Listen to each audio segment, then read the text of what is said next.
Alright folks, the casting for the Legend of Zelda movie has been announced. At least for Link and Zelda anyways. At what I'm sure was a standard time in Japan, but was about 4:30 in the morning for me.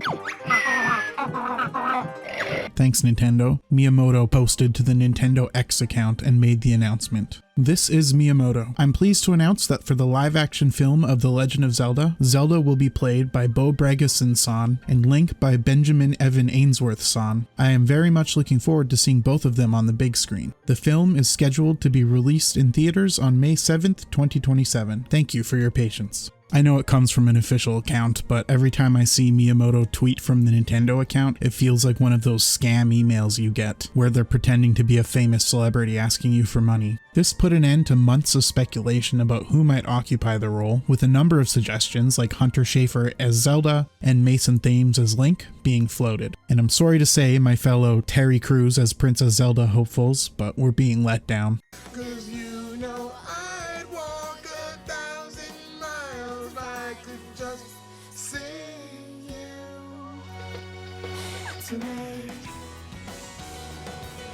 Our bitter sadness aside, let's take a look at the two choices that Nintendo did decide on and see how we feel about it. Bragason and Benjamin Evan Ainsworth are the choices, and from this it is clear that Nintendo decided to go for relatively unknown, young casting choices. Sort of a polar opposite of their casting for the Mario movie, though I'm sure we all were secretly hoping to see Jack Black as Ganondorf. Let's start with Benjamin Evan Ainsworth as Link. He certainly looks the part, though I know many were hoping for a slightly older Link. It always seemed likely to me that he would be on the younger side for the movie. Specifically, Ainsworth is 16 years old and will turn 17 in a few months, and he's from Nottingham, England. He very well may hit his 18th birthday by the time filming is done, so if you were hoping for him to look a little bit older, you might get your wish by the time the movie airs. He's only been acting since 2018, where he debuted in the BBC series Emmerdale with the highly sought-after role of Schoolboy. But it wasn't long before he got a major role in the Netflix series The Haunting of Bly Manor, where he played Miles Wingrave. Clearly, the industry liked what they saw because he's gotten consistent work ever since, including in the 2021 Disney film Flora and Ulysses. It wasn't long before he started commonly getting named roles, such as in 2022's comedy series Son of a Critch, 2023's All Fun and Games, 2024's Maya the Bee, and 2025's Everything's Going to Be Great. Benjamin Evan Ainsworth had essentially no problem finding work from when he entered the industry. His most high-profile role is definitely as the voice of Pinocchio in 2022's live-action...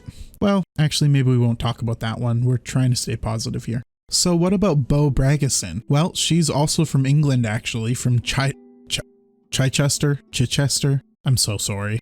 So what about Bragason? Well, she's actually from England as well, from Chichester, and she's 21 years old. She apparently had an uncredited role in the French movie Hidden Love in 2007, which would make her 3 years old. Man, uncredited toddlers is a problem plaguing our industry. Interestingly, Bragason has a bit of experience in the video game industry already. In the 2016 spin-off movie for Final Fantasy XV, Kingsglaive, she served as the 3D scan and mocap source for young Luna, and this also served as her re-entry into the entertainment industry. She must have had to relearn everything she once knew as a 3-year-old. She got a series of named parts in TV shows such as 2017's Three Girls, 2018's Moving On, and 2019's Creeped Out, before breaking out in 2024 with a number of starring roles. She starred in the 2024 vampire comedy movie The Radleys as Clara Radley, before having back-to-back starring roles in 2 TV series. First was the Disney Plus show Renegade Nell, where she played Roxy Trotter, the younger sister of the main character Nell Jackson. Then she starred in the BBC crime drama series The Jetty, where she got to act with Jenna Coleman actually. Bragason has been having a run of success, and it's not surprising that she caught the eyes of Nintendo. So how do we feel about the casting? Personally, I think it's fine. Having watched a bit of the acting of these two, I feel comfortable they'll be able to get the job done. Perhaps not as well as Terry Crews could have, but they'll do an admirable job. Nintendo definitely erred on the side of picking relative unknowns, but they clearly put the effort in to ensure they were picking capable people.